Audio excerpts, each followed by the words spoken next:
tal? Te doy la más cordial bienvenida a esta primera cápsula de lo que son matemáticas empresariales. Y bueno, vamos a compartir contigo rápidamente el material que tenemos preparado en esta primera unidad. Y bueno, vamos a ir hablando primero que nada de una serie de fundamentos matemáticos. Seguramente muchos de ellos ya los conoces, ya los manejas, pero bueno, pues básicamente es como el inicio de esta materia con el cual vamos a estar trabajando una serie de ejercicios pues, propiamente en el desarrollo de la materia. Partimos con la parte de porcentajes y bueno, vamos a entender que el término de porcentaje o tanto por ciento se le conoce a la proporcionalidad que se establece en relación con cada 100 unidades. Consiste en relacionar una cantidad con respecto a 100 y se expresa con el símbolo de porcentaje. Cualquier número expresado en forma decimal puede ser escrito como porcentaje colocando simplemente el punto decimal 2 lugares a la derecha y agregando el símbolo de porcentaje. Bueno, esta parte de porcentajes pues es muy utilizado en pues todas las actividades económicas, ¿verdad? Y bueno, partimos entonces de los siguientes ejemplos. 5% significa 5 unidades de cada 100 y se expresa 5 dividido entre 100, lo que es igual a 0.05. 50% significa 50 unidades de 100 y 0.5 significa tomar 0.5 unidades de cada 100. Entonces representamos 5 sobre 100 es igual a 0.05 y que esto es igual a el 5% y 50 sobre 100 es igual a 0.5 que es igual al 50%, es decir, 0.5 sobre 100 es igual a 0.0005. Bueno, el 100% de una cantidad es la misma cantidad, pues se toma su totalidad, es decir, el 100% de 50 es 50. Existe también el tanto por ciento fraccionario que se utiliza con frecuencia para las tasas de interés, como el 3 enteros un quinto, que es igual a 3.2% o esto es igual al 0.032. Así es como se expresaría la parte de porcentajes de las diversas representaciones que tendría en la aplicación ya propiamente dentro de los intereses. Y bueno, vamos a poner un ejemplo, como siempre, para que quede un poquito más claro. Si queremos, nos dice aquí el ejemplo, si queremos calcular el valor de la factura de venta de una cocina, cuyo precio de lista es de 350, sobre el cual se está ofreciendo el 12% de descuento por la venta al contado, llevamos a cabo el siguiente procedimiento. Primero que nada, hacemos los 350 menos 42, esto nos da 308, ¿va?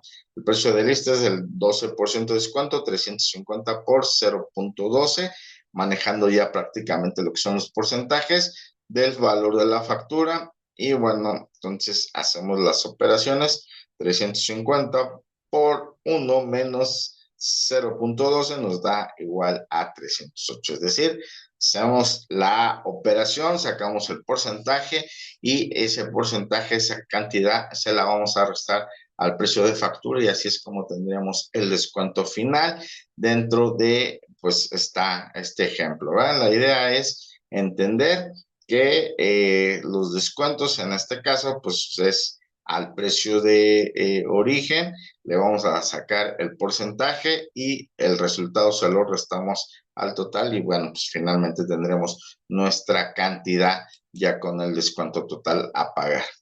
Bueno, el siguiente concepto es la depreciación. Y bueno, la depreciación es la pérdida de valor de un bien o activo, maquinarias, edificios, etcétera, que sufren debido al uso de desgaste o a otros factores. La depreciación es el proceso por el cual un activo disminuye su valor y utilidad, el uso y o con el tiempo, ¿verdad? Entonces, pues básicamente la depreciación es cuando pierde su valor debido a que el tiempo ha pasado, es decir, van siendo obsoletos cada vez o debido también a la cuestión del uso. Para reemplazar el activo al fin de su vida útil, se establece un fondo separando periódicamente cierta cantidad que debe ser igual al costo de reemplazo para entender mejor qué es la depreciación, se presentan algunas definiciones de los elementos que intervienen en ella.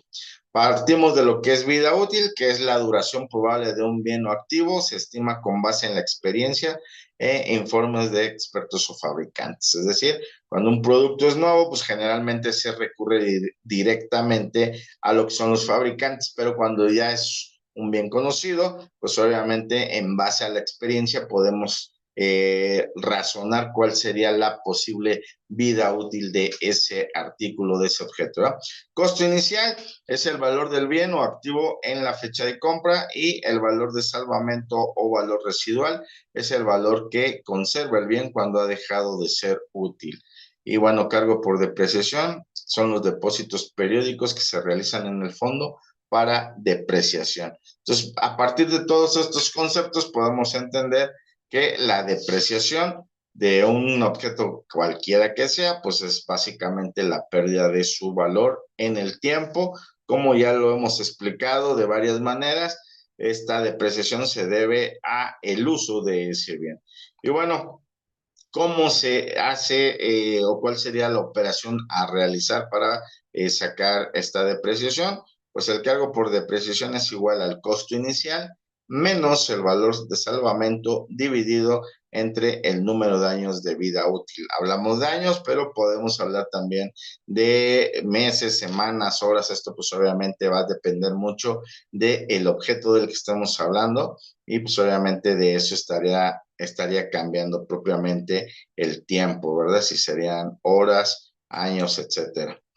Bueno, hay otro término muy importante que tenemos que tratar, y es el agotamiento. Es la pérdida progresiva de un activo, o bien debido a la reducción de su cantidad aprovechable, tales como en este caso estamos hablando de petróleo o minerales, por decir algo.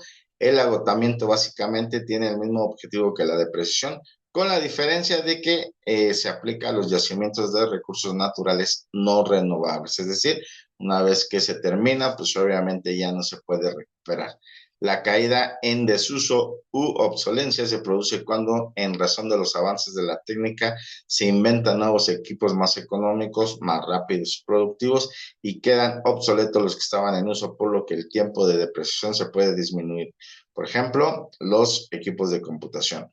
La depreciación acelerada, que se da claramente en el ejemplo de los equipos de computación, sucede cuando se requiere reemplazar un bien en menor tiempo del normal, aunque para esto se necesita una autorización del organismo fiscal o autoridad competente.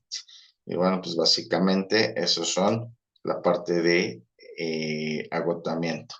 Y bueno, el siguiente tema con el cual estamos prácticamente cerrando esta cápsula son las progresiones.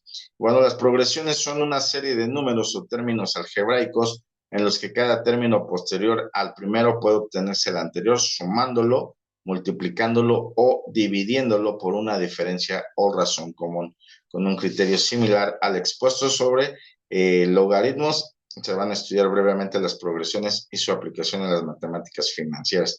En este texto, las progresiones se agrupan en tres categorías. Hablamos de lo que son las progresiones aritméticas, las progresiones geométricas y las progresiones geométricas infinitas. Bueno, partimos con lo que es una progresión aritmética. No es otra cosa más que una sucesión de números llamados términos, en la que cualquier término posterior al primero puede obtenerse el anterior sumándole o restándole, según la situación, un número constante llamado diferencia común. Así, por ejemplo, tenemos 4, 8, 12, 16, 20.